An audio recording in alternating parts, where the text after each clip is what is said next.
আসসালামু আলাইকুম। সবাই কেমন আছেন? আছি আপনাদের আজকে একটা জিনিস দেখাবো। দেখেন এই যে এই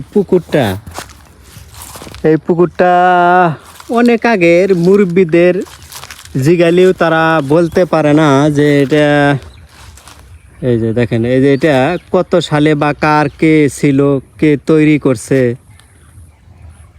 কেউ বলতে পারে না। এটা অনেক আগের, আমি ছোট থেকে দেখি বা মুরব্বীদের জিগাইলেও, অনেক মুরব্বীদের জিগাইলেও তারা বলতে পারে না এটা কত সালে বা কত ইয়াতে তৈরি হয়েছে বা কে তৈরি করেছে। এটা দেখেন এই যে অনেক আগের, বা আমি অনেক ছোট থেকে দেখি এইভাবে আছে। এই যে পুষ্করিণীটা, এই যে দেখতে অনেক পুরানো গাছ আছে, অনেক পুরানো গাছ। দেখেন,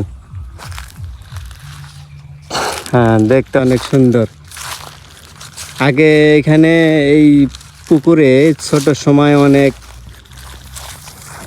খেলাধুলা করতাম বা অনেক গোসল করতাম। এখানে এখন হয় না, এখন মাছ ছাড়ে, তো এই জন্য এখন হয় না। আগে মাছ ছাড়া ছিল না ওই সময়, আর কি গোসল করতাম। এখন মাছ ছাড়ে, এই জন্য গোসল করা হয় না। দেখেন অনেক সুন্দর দেখতে, অনেকটা বড়। সবাইকে ধন্যবাদ। আসসালামু আলাইকুম।